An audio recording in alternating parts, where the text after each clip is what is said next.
Welcome everyone to session 5 of the reproducibility sessions, all around and about open science problems and issues with current science practices and what open science can do for or against it.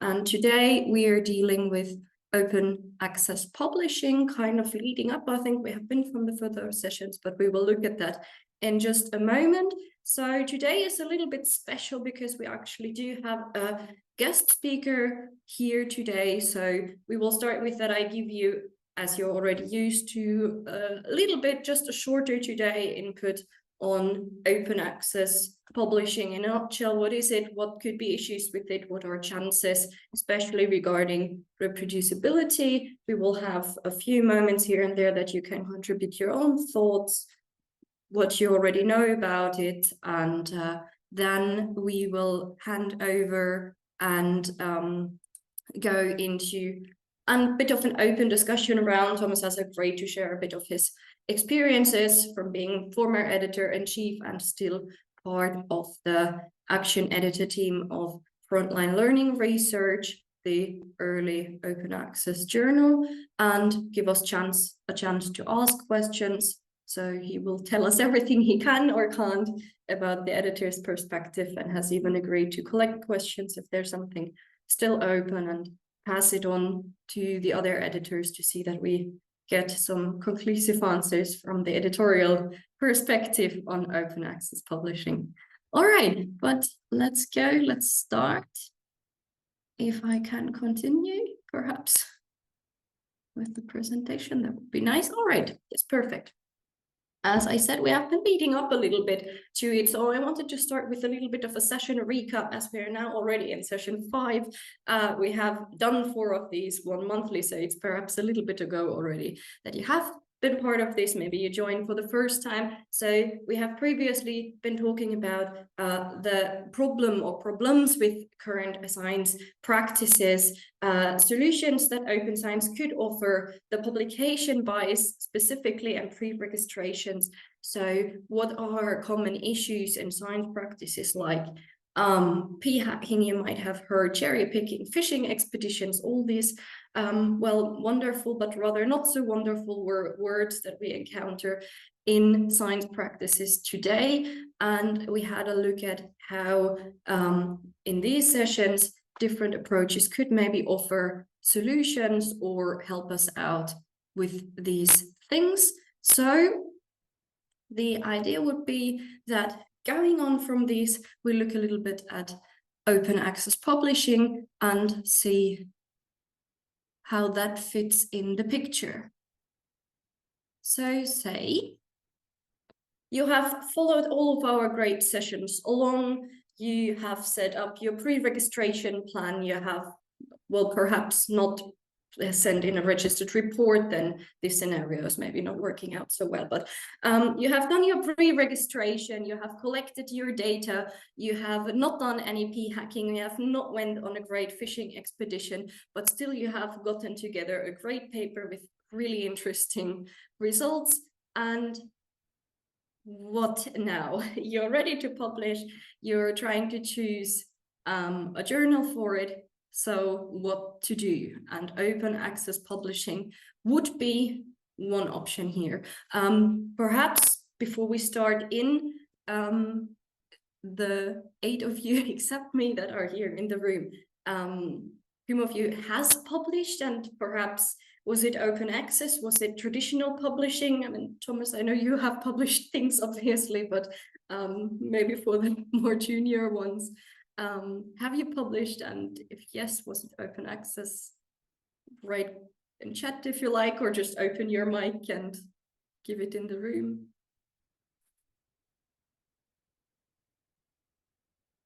So we get an idea. Okay, Joe says a mixture of both, depending on funds. Yes, Trino, please. You can also always just turn on the mic.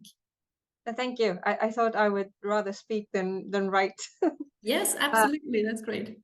I have published, and my experience was that I was offered the option of publishing the article open access, but the money that they wanted to collect was just too big, and this was not something that was budgeted. So unfortunately, I had to go through the traditional means and not publish it open access, unfortunately. Yeah. All right. Thank you so much for sharing that. Yeah, just like Trina, I'm sorry. I think we do this on the very informal base. I hope you're all okay with that German perspective kicking in a bit here. But I think at any point, also, if you have questions, just open your mic and speak in. And Tatiana says in chat, she has published as well open access and the costs were covered by the uni. So kind of maybe the experience that Trina would have hoped for, but that didn't really go as planned because of the costs. Yeah, there we are going into kind of the direction I was aiming for in first place, because open access publishing, there's a lot of literature to it. And you have given your experiences, and I'm just opening this. I'm not planning to really read it all out to you. I don't expect you to have read these articles. We will also not cover all of them, but maybe to just give you a bit of an idea what is out there, and to ask you, so if you take a quick glance at these titles, what does this feel like? Even though, of course, paper titles always want to be a bit catchy, but what feel does this give you if you have a glance over it? What's the impression on the debate that is going on here about open access publishing? Do you have any first impressions?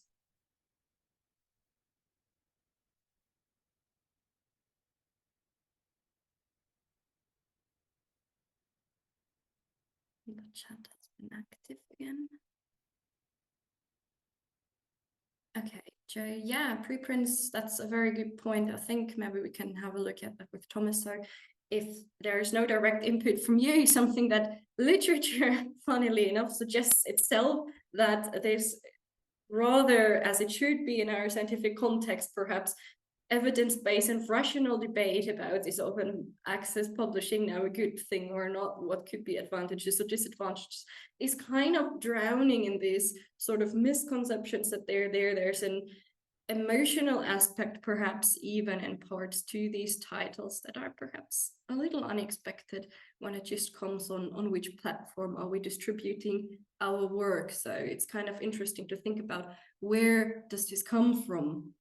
But maybe we give it a start, and I directly have another question for you. So what is open access publishing? I mean, those that tried or successfully already submitted something with an open access journal have an answer. Maybe you think it's a very simple one, but perhaps you share an idea what it is with me.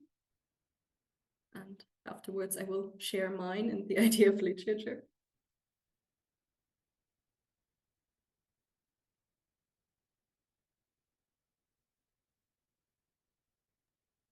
Well, I have very straightforward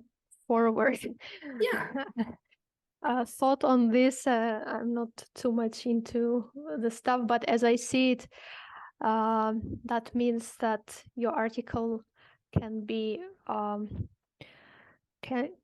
can be read by anyone basically on the internet, so it's available to any person who finds it, and a reader doesn't have to pay to read it. So in simple words, I see it like that. Yeah, thank you, Tatiana. That's great. That's perfectly straightforward. Joe is throwing in the chat, green versus gold open access. Great keywords. We're going to get to that. And Trino says to make both results of research and data available for public without a fee. So going the same direction as Tatiana here, and yes, perfectly fine, as I would agree, and maybe also literature here and there. So open access is of course kind of a reflection from everything moving into the digital, if we want to look this far back. So this is something that has started and evolved around, of course, more digital publishing options and accesses through the internet, and the idea to provide scientific information to people wherever they are. and perhaps whoever they are. And then we have, as a very broad definition, kind of, Tatiana, what you were going for, the availability of digital information or papers, perhaps free of charge, free of other barriers, hopefully, such as licenses, so that you can really use the material at hand. That would kind of go in the direction as well that Trino had, to say, also make the data available, remove the barriers of or that are built around the research. And there are these two types, and I think Joe has hinted kind of towards it already, the two ways you could do this, approach this. You could publish through an open access journal or by self-archiving in ePrint archives. But let's have a look at this. I have tried to very broadly sum up what different types of open access there would be. There's the golden road, or gold status, however you want to call it in the end. There should be a gold in there somewhere. So we have the pure open access journal with a publication fee for the authors, then, as Trino described, for example, that it was not budgeted for her. So the authors, institutions or research funders are being charged for publishing, whilst it is freely accessible for the readers. There is some subcategories to this that would maybe delay the open access or that give more broad access, and there would be then maybe the standard above the gold if one wants. So that appears here and there by now in literature, the diamond or platinum, both exist. Open access publishing road, to say there's the pure open access, just like the gold road, but neither authors nor readers would here pay for peer-reviewed articles that are being published. Then we have the green road that already appeared as well, the self-archiving or secondary publishing, where you could self-archive or publish the articles in an institutional repository through websites or subject-based repositories.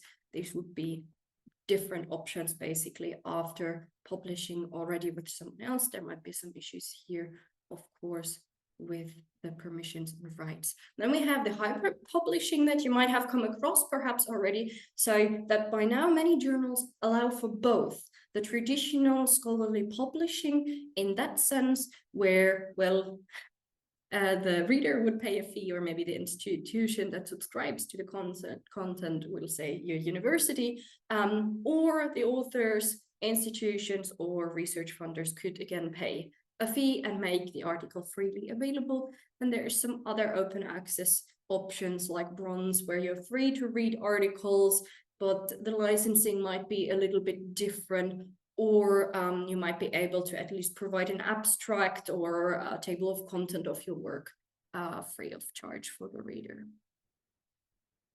That would be a broad way over. So let's look, as I said, this has kind of evolved from the digital age onwards, if you want to say it like this.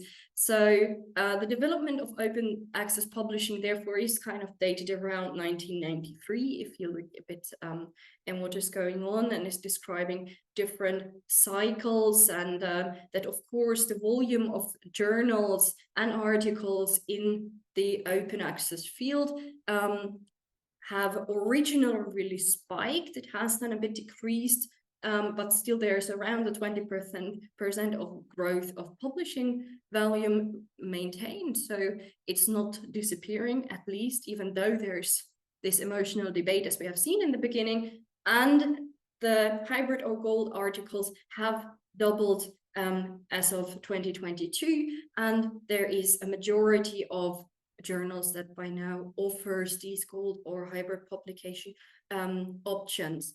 Yet I have had a little look, and this amount of journals comes from a database called Clarivate that, unfortunately, really not in the spirit of open science, is only available per prescription, so hopefully through your institution, otherwise it's not really possible. But there you can have a check at impact factors, the percent of open access gold articles, for example, and I had a bit of look specifically at the educational psychology field, just to give you an idea. And 40% of the journals that fall into this subcategory in this field do not reach 40% of open access gold publications in their annual publications. So it is still in the end fairly marginal of what these database journals are offering or getting through, as in authors having to pay them fees, or rather taking the traditional route. So let's look at why we should choose open access publishing here. So another question for you. So why would one want to publish in an open access format compared to traditional scholarly publishing? And I think we have been leading a bit up to this. So do you have any ideas, thoughts? Maybe you wouldn't choose it over the traditional way. What's on your mind?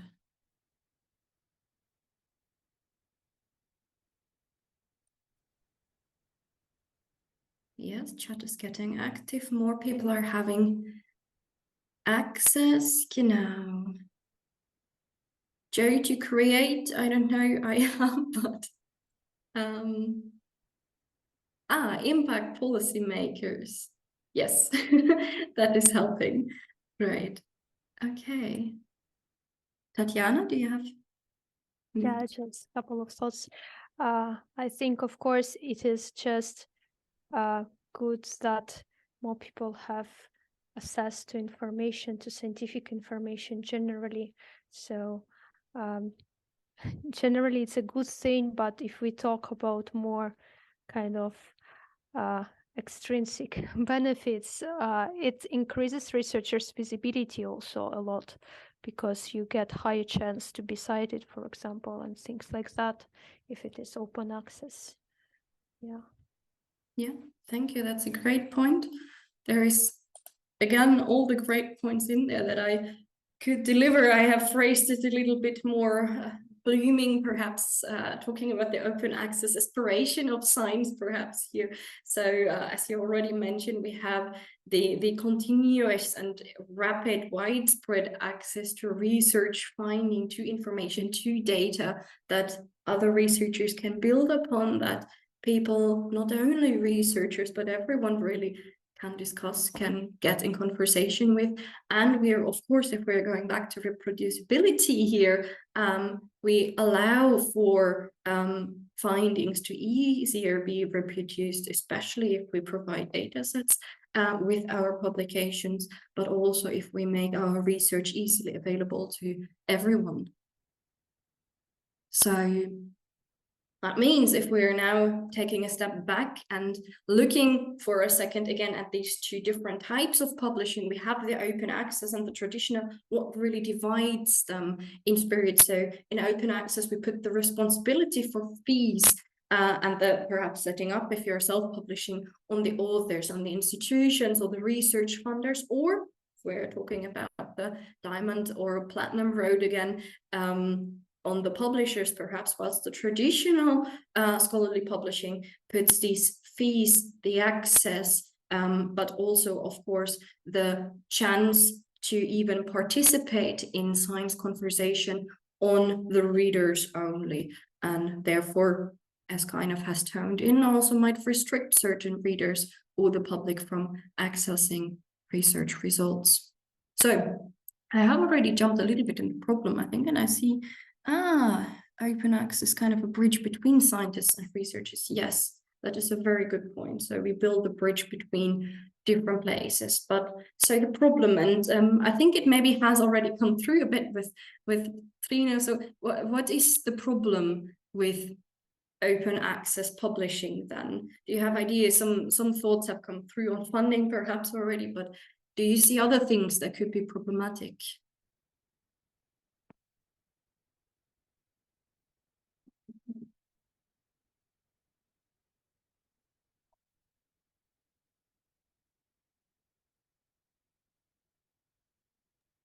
Sorry, can I just jump in? Yeah, absolutely.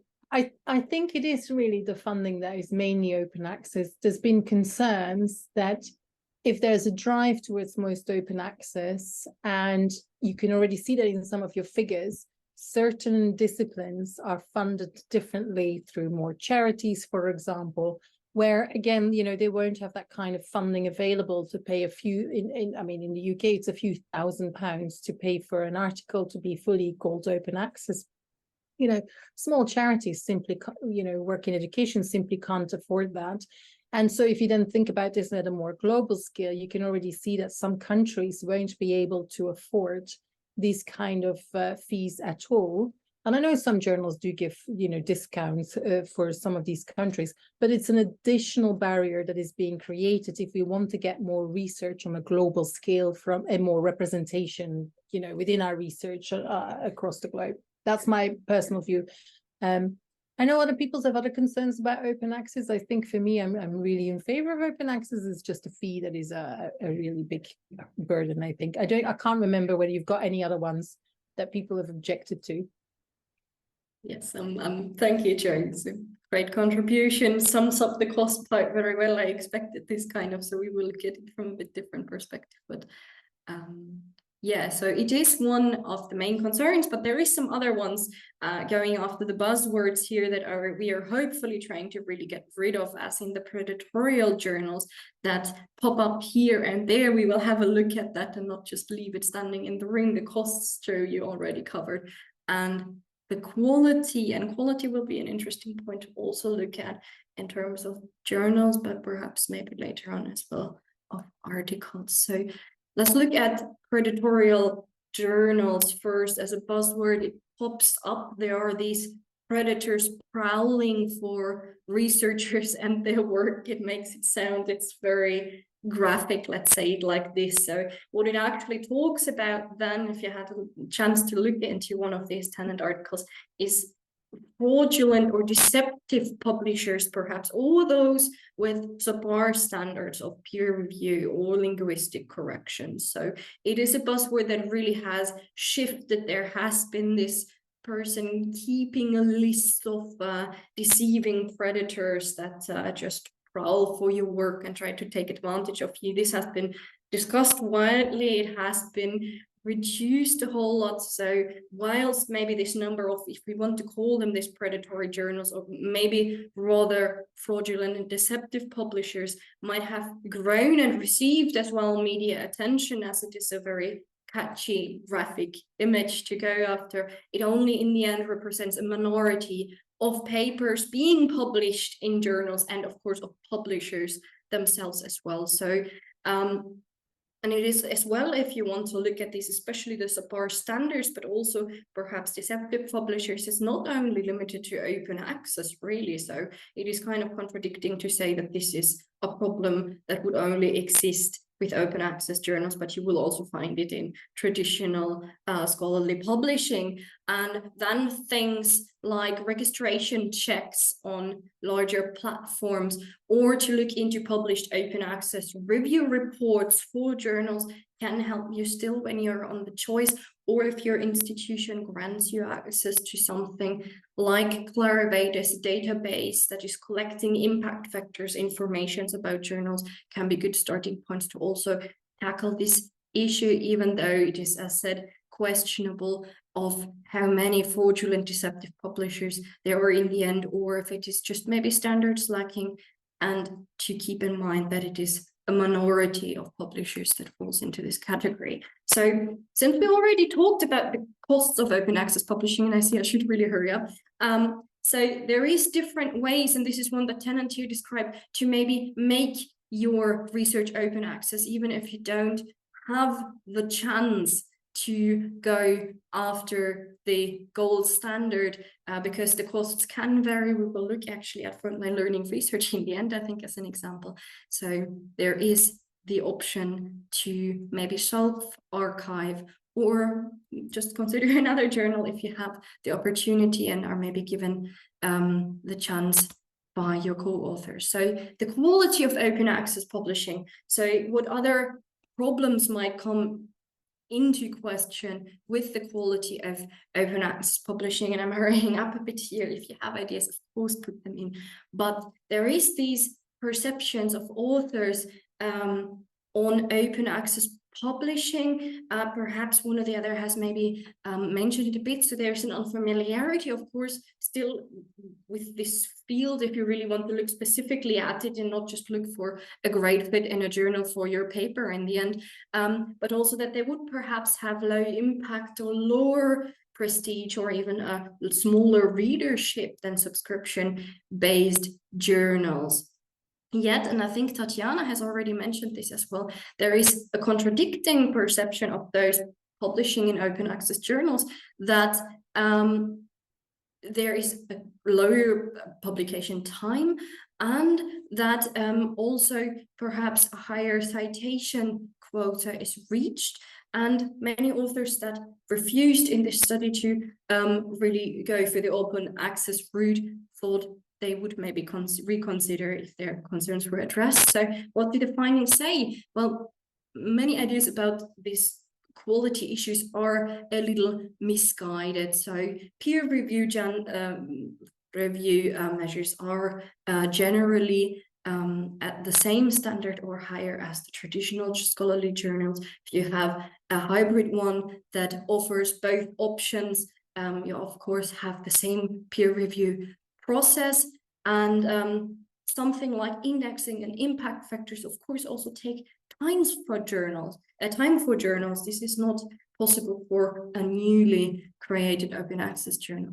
And the higher citation advantage over traditional journals has actually been found numerous occasions. So let's lastly quickly look at some chances of open access publishing. And here I think I would still perhaps quickly get some input from you. What do you think are chances that are coming with open access publishing? Especially perhaps from point of view of reproducibility.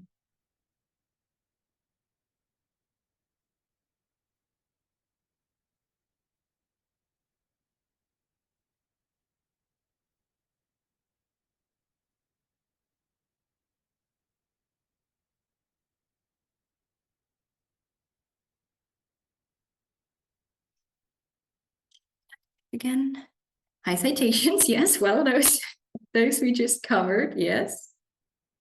Those are, of course, always a good thing.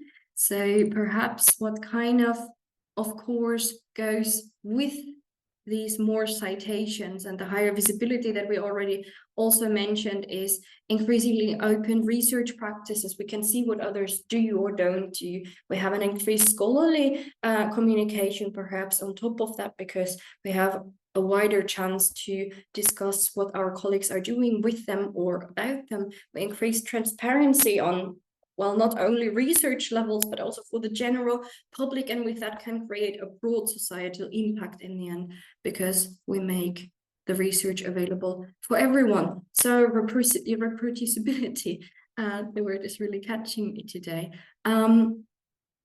The open access publications, of course, allow for an easier replication of research, for an easier checking, for easier access to data, to look at what other researchers did, to maybe conduct own research, and perhaps also with that, the possibility to detect the problematic current science practices that we have mentioned in so many sessions already, so that it maybe becomes clear here is some cherry picking going on, and how do we address that now? So that is my part. I went a little bit over the minutes that I wanted. I of course don't want to have you look at the awfully long reference list, but it is time to pass over in this moment to our great guest speaker, Thomas Martens. Thomas, I have very quickly kind of just from your CV collected some things together that are maybe interesting for us, just to get a little bit of an overview or background. So you have been and are currently a member of the Action Editor team at Frontlines Learning Research, and have been editor-in-chief there as well. You're a professor for pedagogical psychology in Hamburg, with many stations before that, and are very familiar with coordinating and organizing different conferences, special interest groups, and research in general. So I actually think you bring a great deal that is useful for us to the table, and I have brought some info on the FLR with me as well. So with the early journal that says it welcomes risk-taking in explorative studies that provide input for theoretical, empirical, and or methodological renewal. So it accepts different article types with different approaches, of course, also multimedia material. But with just what we talked about, the different costs, here's the interesting part that Early has implemented, that publications in the open access journal are free of charge for early members. I'm sorry, Thomas, I'm hoping I'm stealing not all of your input now, but there would be a €200 fee for non-early members. So perhaps a bit more of a mediated idea of like how to give authors and institutions an option to publish open access, and is of course also indexed. All right, I will jump out here now, and if I can, and we'll hand over to Thomas. I said I hope I didn't steal all the information you wanted to bring. But, that's great, great presentation. Thank you very much. I learned a lot. Yeah, great. Good. Very systematic and very helpful. Yeah, I can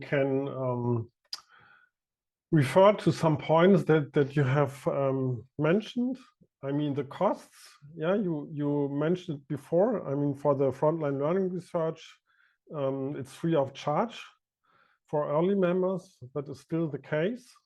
So, and we have also a very low charge to authors who are not in the early community. It's €200, and as the people in this room also mentioned, the costs for open access can be very high, different based on different journals. And yeah, one big question that I mean, I was editor-in-chief of Frontline Learning Research, as you mentioned, for over 4 years, and we had also some negotiations with Elsevier. They were interested to buy our journal, no, of course, and we still get applications to buy our journals to this point. What they do is they do more marketing, right? They do marketing on their articles, and yeah, and I do not know what the rest of the costs might be, because maybe 50 years ago or so, the journals put in some effort to help the authors on maybe to translate things or for linguistic corrections or so. And I think nowadays that is not the case in journals, right? If you have to translate the article, you have to pay, of course. And so the journals that you have to, the articles that you have to provide are ready to print, and there's no difference between open access journals or classical journals, right? You have to provide a final article to the journals, of course. And maybe there's one thought that came to my mind on your presentation. Of course, for classical journals, the main costs will be paid by big universities, right? If you have to pay for the whole bunch of journals, maybe for Elsevier or for other big companies, it's very expensive for a university to do so. But of course, all the rich universities in Western Europe, at least, and in America are doing so. So it pays off for the companies. And yeah, I think in other parts of the world that is not the case, right? Because the universities have not that money. So I suppose that in other parts of the world, they don't have access to all these journals, right? Of course, the borders are a bit blurring, right? Because a lot of researchers are giving their articles to ResearchGate as a preprint or such things, but it's in the gray zone, right? Or there are some Russian repositories where you can get nearly all journals for free. So the border is blurring, but of course, if you are submitted your article to a classical journal, you you give up all your rights. So that is basically the case, right? They can do whatever they want with your article. They can recollect. You can publish some books out of it, or whatever they want to do with it, right? You have lost all your rights. And yeah, what I experienced is that, for example, some older article, you can get no access to all the older article because these journals who have the rights are vanished somehow, and so the article is basically lost. Of course, you can also put it back on ResearchGate, right? But officially, you are not allowed to do so, because these companies have all rights from your article. So yeah, I think in the global perspective, it would be a nice thing to have open access, to give all parts of the world the same access to research. And I cannot back up this claim with data or something, but from the editor's point of view, we get a lot of submissions from third world countries like Indonesia, for example, and the quality from those countries is very low. So most of those articles who come in from Indonesia or from other Asian countries are desk rejected, right? So they are so bad that you cannot give these articles to peer review, right? So you have to, you have to reject it instantly, because they don't read minimal quality criteria. So that would be a hint that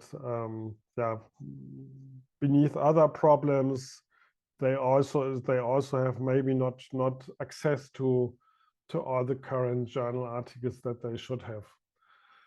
Okay. Yeah, one other thing maybe. I think that the standards of peer review at least don't differ between the journals. Yeah, we had discussions, for example, with Learning and Instruction, yeah, our flagship journal from the early, and compared it to frontline learning research, and the procedures are nearly identical, right? So we give it to 2 or 3 reviewers. We get back the reviewer results, and on the base of the review results, we decide if we can go further on, start another round of reviews, or reject it at some point. I think these procedures are nearly identical, right? I mean, if you have maybe what difference is maybe if you have a very prominent journal, right? You get a lot more applications for articles, so they might even have a higher desk rejection rate than frontline learning research. But our desk rejection rate, as I said before, rose for the last 4, 5, 6 years, right? Because we got more articles, but the quality of the articles was not so sufficient. And I think that may be the case also for Learning and Instruction. I know that they have a very high desk rejection rate as well. But the core procedures for review don't differ between journals. I mean, what comes to my mind is, of course, that if the journal has a big scientific organization in the background, like the early organization, then yeah, you have some ground, right? So we have a stable scientific community. We have an interest for publishing high standard scientific work.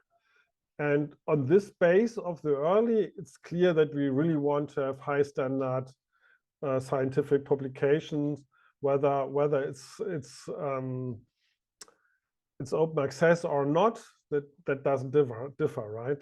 So, but of course, I see that if publishing companies, or maybe that predatory journals that you mentioned, they maybe have other motives, right? They want to make money, they want to get attention or whatever. And when they leave this scientific ground, right, then it gets difficult. So, and of course it gets harder and harder to identify good scientific work, right? As you mentioned on your second or third slide, the COVID-19 pandemic changed a lot, because a lot of medical research was posted on a preprint server, and yeah, it was not everything was good there, right? Because they have to retract a lot of work that were primarily published and went through international press and got a lot of attention. And I think yeah, the retraction doesn't get as much attention as the first publication on these preprint servers. So yeah, it's a difficult way. Yeah. Yeah. So much. Yeah, Do you have still thoughts or experiences to share then? just one thing, but as you already mentioned, maybe I can share a few just a few slides. Yeah, of course, feel free if you... Yeah, I will start. Okay.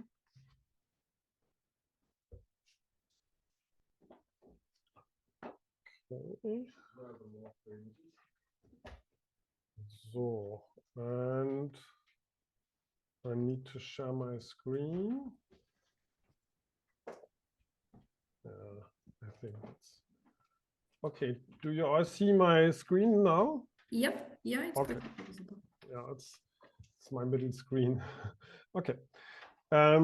I mean, what's special about frontline learning research, as you mentioned before briefly, is that we really try to work on the topic of frontlininess. What is frontline research? I mean, it's not so different from other journals, but to give you a brief overview, and yeah, we want to reflect the basis of the field. Of course, we want to explore learning instruction in the context of current societal problem. And we want to give the floor to new fields that have not a long line of research, right? And also we want to address, yeah, critical aspects, for example, of power and politics. And yeah, I think that's more interesting than the first one. We want to explore new methodologies. We want to foster new theories. And yeah, we want to connect different theories.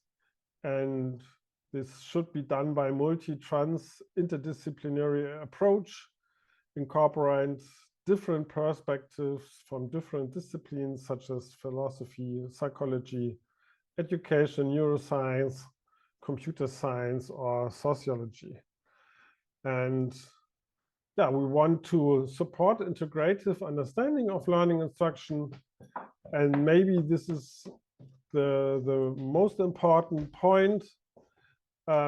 Combine different data sources, multiple methods and analytical approaches.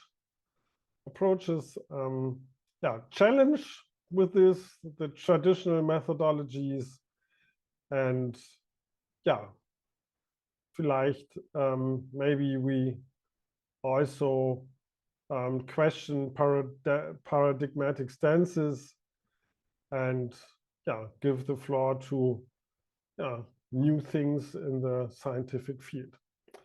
Yeah, just to give you a very brief overview, and we will come up. Can I Freigabe stoppen? Okay.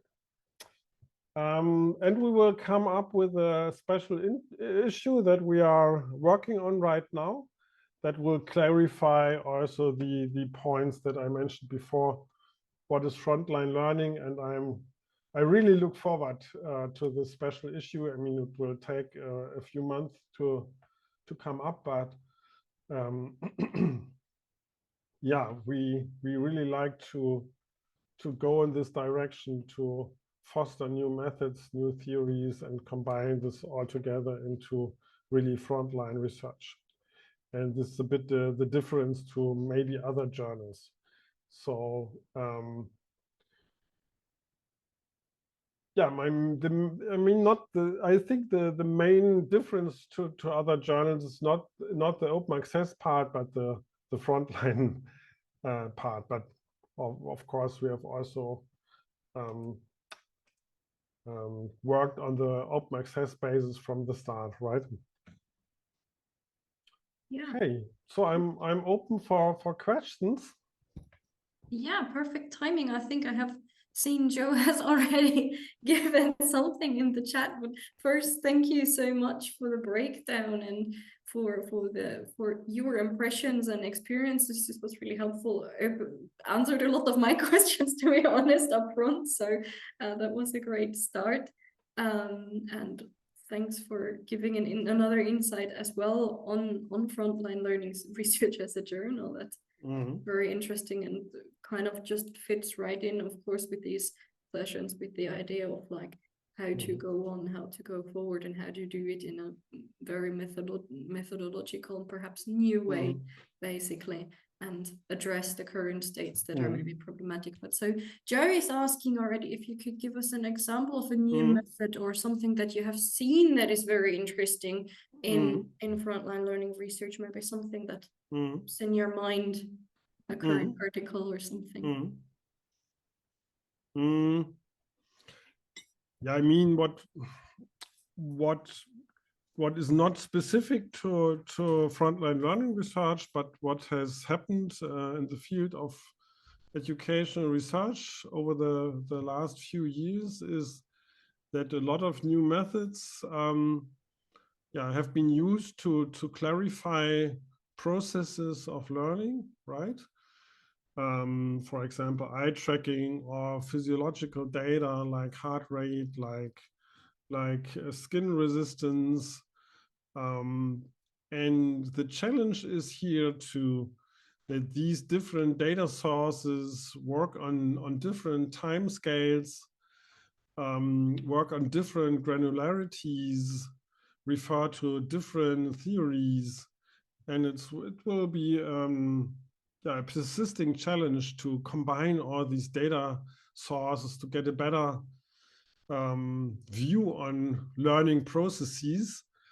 And yeah, we would like to in frontline learning, that would be one example that we would really like to foster in frontline learning. And a few years ago, we had a special issue from the special interest group 27 that went exactly in this way. So to combine different data sources and so on. But there's still a way to go, right? So far, a lot of studies focus on one method or on one theory, and it's not very integrative in the moment. but it's still on the way. And of course, that's not exclusive for frontline learning research. You find the same studies in learning and instruction as well, right? Yeah, thanks. That's a great point. Joe, does that answer your question, or do you have something more specific? I see a small nod. Perfect. So I guess, of course, the stage is open for all of you now. If you have questions, I would say just type in the chat, put your microphone on however you please, and ask. And as said, Thomas will do his best, he promised, to answer the question. Yeah, genau. If I can also collect questions that I cannot answer instantly and pass it on to the editorial board, to the editor's board. Yeah. Perhaps if you're thinking and or typing, I could start off with the question. I said you have answered many of my questions, of which one, for example, was really addressing your experience with the quality of articles that is presented to the open access journals, basically. So that was very insightful to see that there is maybe also a decrease, perhaps, for various reasons in the quality of articles. So, but what I thought was interesting, and maybe you have an insight in that, or had some contact with authors, perhaps, as we said, there is these concerns, well, about the costs, of course, for one, even though I think frontline learning research is here maybe not on the very expensive side, at least if you're not an early member, but regarding perhaps the prestige, the impact, or also if frontline learning perhaps be deceiving in some ways, like are authors approaching you with these concerns? I mean, one big point is that a journal grows over the years, right? So if you have an old journal, a lot of university have bought that journal, and you can access it. You have citations and so on, and we see that in frontline learning research we have also a grow over the years, right? But of course, if you compare it to learning instruction, they have also a growth over the years. So yeah, it's kind of difficult, right? Because the journals are new.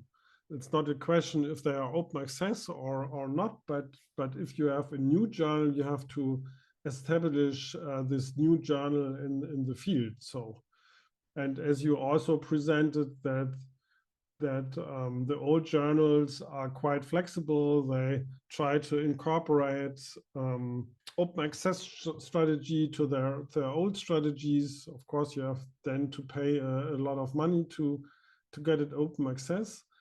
So yeah, of course, if you need the prestige of a specific journal, yeah, maybe it's not your first concern if it's open access or not, right? Because you need the prestige, of course. But as I said before, the difference is not in the scientific quality. I mean, there are a lot of differences in scientific quality, of course, but it is not depend. It depends not on whether it's open access or not, right? One big difference, as I mentioned before, is that big publishing companies have more money for marketing, right? So that's the difference, and yeah, it depends if this got compensated by the fact that open access is more accessible in general, right? Yeah, thank you so much. That's a good point. Okay. Are there other questions? Otherwise, I actually have more. It's not like that. Yeah, go on. That I'm stealing everyone's floor here. Do the others have questions they're dying to ask?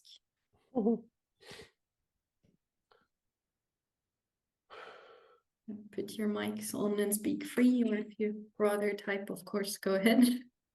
Yeah, I have the chat open. I see also the chat on the other screen. So perfect, thank you. All right. Since you're all still thinking and are typing, perhaps then I'm gonna ask, and you have already kind of went towards the quality of science or science practices naturally somehow.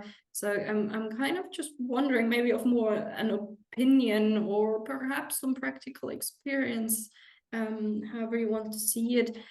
Maybe regarding these issues with current science practice that we have mentioned in the other sessions, such as p-hacking, cherry picking, publication bias, my results are not significant, what now, can I never publish anywhere? Do you think open access journals provide here an option maybe that differs from traditional journals, maybe present more of a stage to either detect questionable practices or perhaps also provide a bigger chance to publish, well, perhaps less exciting because not significant, or not in the right way significant results?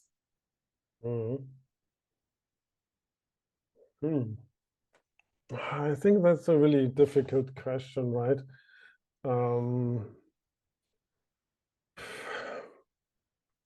I think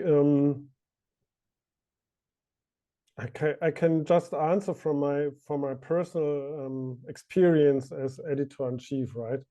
So yeah, I tried to identify bad research as quick as possible, right? So I think it's quite easy if you have the experience as editor to identify bad research very quickly, right? Because there are so many articles that come in, and you have to yeah, understand the difficulties of this specific publications very quickly. And I think you are able to do so. And so if the editor-in-chief and the editorial board is very motivated, like in frontline learning research, to sort out bad research, that is no problem. So yeah, but of course there's also klar, if you have, maybe you are a commercial journal, right? So, and you have to fill the spots. So you have a new issue and there are still 2 articles are missing. So maybe you are willing to lower your scientific quality, maybe, but I have no experience with those journals. I can just say for frontline learning research, if you had not enough application for a specific issue, then we waited for appropriate articles until we had those quality we want to. We made in no case excuses in the scientific quality. So, and I know that Nina Bonderot-Dorn, my successor as editor-in-chief, she has the same standards for frontline learning research. So I don't expect that there will be a decreasing scientific quality.